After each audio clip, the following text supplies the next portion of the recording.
My name is Kala, Arvind Kala. India is a land of fools. The other day, Sam Pitroda, the US based mentor of Rajiv Gandhi, said something very innocuous. He said Northwestern Indians look like the Arabs of the Middle East, and the Nagas and the Arunachalis, Northeastern people look like the Chinese, and the South Indians are Dravidian and look a bit like the Africans. Now, what he was said was absolutely what we see every day. But yet there was a outpouring of, what has he said, what has he said. Well, what he said was, I mean, you and me, I mean, look, does a Punjabi look like a Tamilian? Does a Tamilian look like a Naga? Does a Naga look like a Punjabi? So that there's, everybody is different, and the reason is very, very simple. India has been inhabited for 67,000 years, 67 millions, millenniums. After Africa, India was the first country to be inhabited. And America didn't, North America, Canada, and America didn't have a single human being till 16, 17,000 years ago. China was inhabited 30,000 years ago. Europe was inhabited 30, 40,000 years ago. But India's been inhabited for 67,000 years. So over the years, the human beings originated in East Africa, and they went northwards to Sudan, and towards Sudan and northeast Africa, then Egypt, and then into Saudi Arabia, and into Iraq and Iran, and Pakistan, and then into North India, and from North India they spread to East India and South India also. So actually, the South Indians have the are closest to the. That was the time when all human beings looked like a little like Africans. That explains the slight dark skin of South Indians. He said nothing. And talking of northwestern Punjabis and Haryanvis and various people looking like Arabs, etc. Why not? The Arabs are hairy. These guys are hairy. I mean, before 76 years ago, all these Punjabis and Sikhs, etc., they were in Pakistan, and from there to Iran, etc., etc., there's been huge intermixture. So Sam Pitroda said nothing very odd. He said something which we see every day, and the country fell on him like a ton of bricks. It's typical of India to run a guy down. Because we are incapable of the power of analysis. I'm reminded of a research done 25 years ago by two researchers called Dunning and Kruger, and they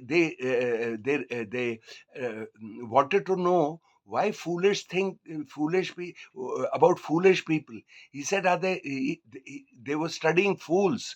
So, and they realized that the fool always thinks he's very intelligent, and he actually is the intelligent fellow who doubts his own intelligence. So, can they be foolish nations? Yes, India is right on top in this matter. Look at this. I mean, talking about what else did he say? He said India is diverse. That's all he said. Well, India is diverse. Is very diverse. Partly because it stretches. It's a long country, 4,000 kilometers from Ladakh to Cape Comorin in Tamil Nadu. And so it's a long country, and countries which are long over many latitudes tend to be diverse, like Africa is. But China is flat. Russia is flat. They have the same kind of people. So that's all he said. It is very diverse. Now, if you look at the Punjabis and the Haryanis, etc., they lose a lot of head hair. They go bald quite fast, because that's typical of West Asia and European also. The whites lose hair very fast, but the Chinese don't. And then you'll find that in the northeast, in Arunachal and Nagaland and even in Assam or Sikkim, people don't lose their hair as much as this. So all of us come with different human beings are very, very different. I mean, the guy who migrated, all human beings were originated from East Asia. The fellow who went into Europe, how did he become white? That's because his white skin helps you to absorb ultraviolet radiation, and that ultraviolet absorbing that gives you vitamin D, and vitamin D helps in the absorption of calcium, which is needed for strong bones. So people have evolved in different directions. Now, instead of asking questions like that, here is just denunciation. It's typical of India. It's a land of fools. Let me repeat that. Now, the other day, quite recently, some months back, Narayan Murthy said that all young men and women should work 70 hours a week, which he meant 10 hours a day. And the country fell on him like a ton of bricks, that this guy is a tycoon and, he wants the other people to work, etc., etc. Well, he's listed on the stock exchange. He's a dollar billionaire, yeah. He knows what he's talking about. If you're not going to listen to him, are you going to listen to some fool? 75% of Infosys income comes from exports to Europe and America. And another time they fell out upon this Narayan Murthy, because Narayan Murthy was candid enough to say that chaps passing out from IITs in India do not have the skill set for the modern age. And that is very true. CP Gurnani of Tech Mahindra, he said the same thing. He said, I can't find people, barely 6%. I'm able to find only 6% of these IIT graduates, etc., are good enough. Now, that is what that is, they got after him. And another time, this guy said that for 5 days he didn't eat. The whole country fell upon him. Why would Narayan Murthy need to lie? Yaar? For whatever reason, he was hitchhiking in Europe. He didn't have money. For 5 days, he didn't eat. So he must have got back. He must have meant it that way.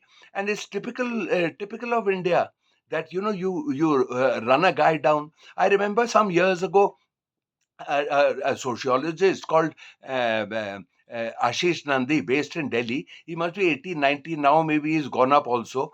He said something. He said, backward caste politicians are unable to deploy the money they make in politics because they don't have the connections, they don't have the friendships, they don't have the social intelligence, and they don't have the contacts to spread their ill-gained wealth, like some Brahmin politician or a Kshatriya or a Baniya politician would be able to do.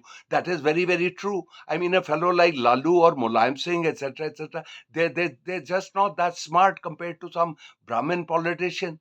Because the Brahmin has had his connections are better. He knows a lot of people because of decades of education behind him. And then you birds of a feather flock together, so you get to know all, so you can deploy your money better. So that is, and again the country fell on it. Here in India, it's this: do shabashi, just say wah wah, shabash to yourself all the time. If anybody criticizes, one should always look at a person who criticizes you, or look at what the guy is saying. Don't start looking at his motive and that he's going to do. But this is typical across India and across Indians also. Very judgmental. The foolish people, very judgmental. No wonder the intelligent fellows are all bloody going away. Yeah, it's only a chutia like me who remains here. Yeah, I should go to Burundi. Well, friends, I talk a lot of sense, so please forward this to everybody you know, and for Christ's sake, subscribe to my channel. Make me a little famous. Yeah, huh? All right. I'll bid you farewell. See you later, alligator.